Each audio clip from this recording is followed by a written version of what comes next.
The US Supreme Court has agreed to take on an emotionally charged issue that's pitting the grieving father of a dead Marine against a radical church sect that protested at his son's funeral. It's posed a dilemma for those who find the church's actions vulgar and insensitive, but respect the country's First Amendment, the freedom of speech.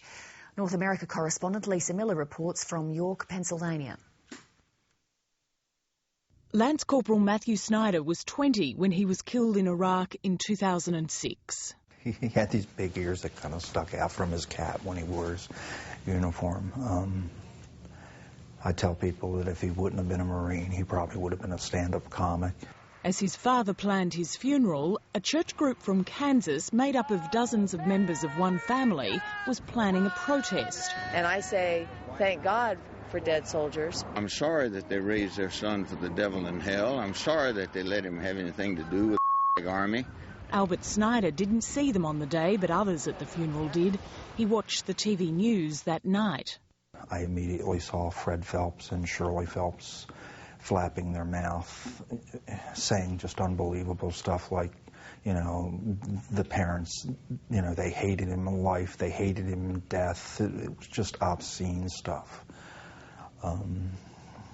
It was pretty rough to hear. The Westboro Baptist Church has picketed hundreds of military funerals across the country with signs that are meant to shock.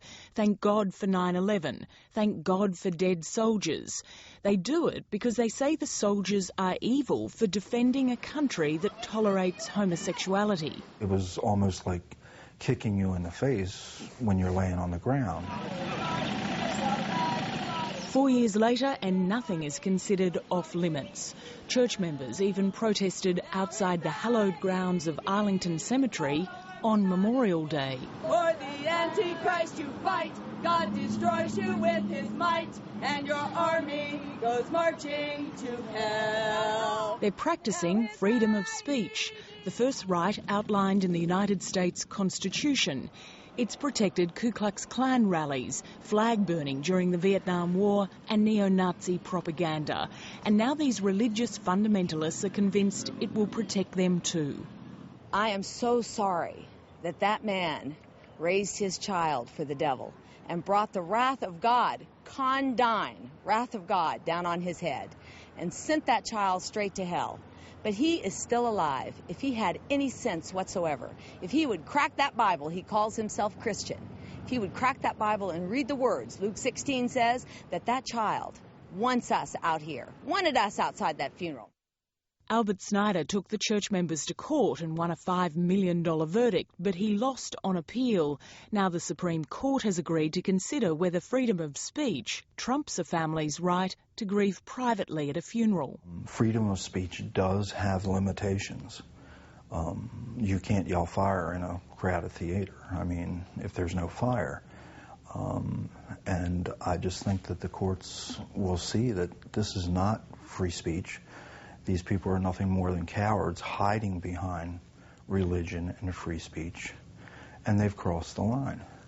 When your rights hurt somebody else, then there's a price you have to pay, and I think that's the way the courts are going to see it. And it's actually the flag that was flown. Reliving his son's death takes a toll, but he's received support from around the world. But the goal is right there, is to have 1 million on the Facebook page. You think we'll hit it? Yeah.